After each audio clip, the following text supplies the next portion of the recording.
we are required to find the VF at t equals to second, which is just 2 seconds. Okay, so we use the formula, which is A is equals to change in velocity with respect to time.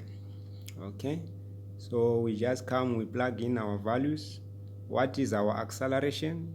We are given, which is 4 meters per second squared, which is this one. That is our acceleration.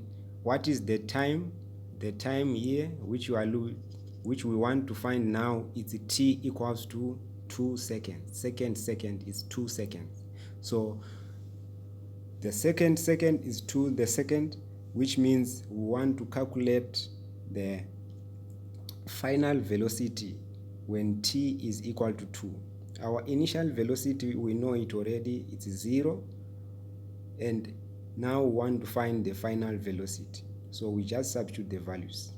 Where there is v0, we put 0. Final velocity, we put 2. Final velocity, it's what we are looking for, and then time is 2. So the final velocity